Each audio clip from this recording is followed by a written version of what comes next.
Good morning everyone. ఇక్కడ first year first sem రాసే వాళ్ళు చాలా మంది ఉన్నారు ఇప్పుడు. సో వాళ్ళ కోసం ఒక చిన్న వీడియో చేద్దాం అనుకుంటున్నాను యాక్చువల్గా.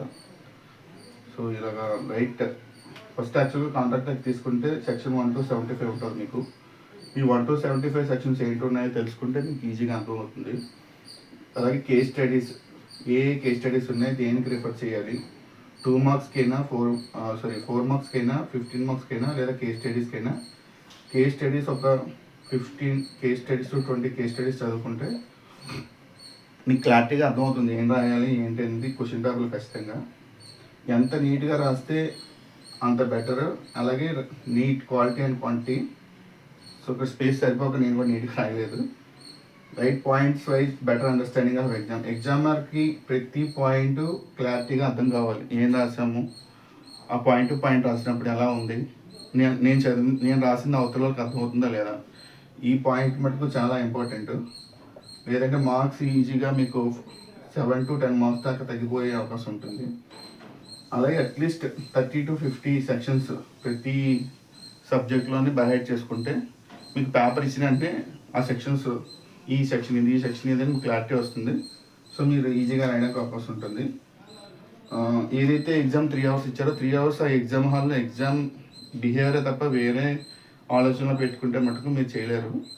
సో రీసెంట్గా ఒక జడ్జి కూడా చెప్పారు, ఆ 3 hours ఎలా మనం బిహేవ్ చేస్తామో అంత తెలివైన వాడైనా సరే వేరే ఆలోచనలు వేరే విధంగా వెళ్తే మటుకు వాడు చదవలేడు. సో ఈ 3 hours అని చాలా ఇంపార్టెంట్. ఆ 3 hours మటుకు ఫోకస్ ఓన్లీ ఎగ్జామ్, ఇంక మిగతా ఏం పెట్టుకోకండి మీరు. అలాగే నేనైతే ఒక 4 marks క్వశ్చన్ ఒక 1.5 page, 15 mark క్వశ్చన్స్ ఒక 8 to 9 pages, case study 5 pages ఒక్కొక్క కేస్ స్టడీ.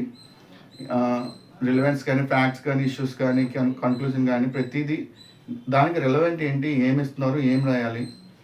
మీకు క్వశ్చన్ ఆన్సర్ షీట్ చూసిన వెంటనే ఎగ్జామినర్కి వీడికి చదివాడు, ఇవి ఖచ్చితంగా వీడు చదువుకున్నాడు, వీడు ప్రిపేర్ అయ్యారని తెలియాలి.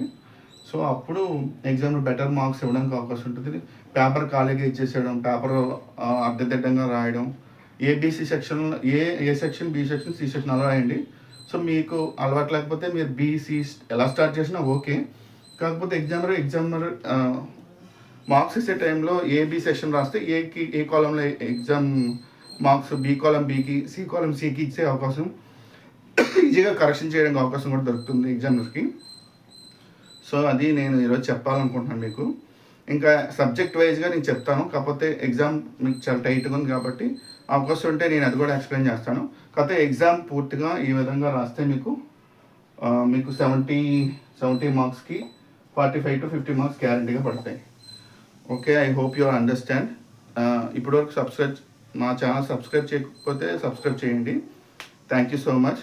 Wish you all the very best. Thank you.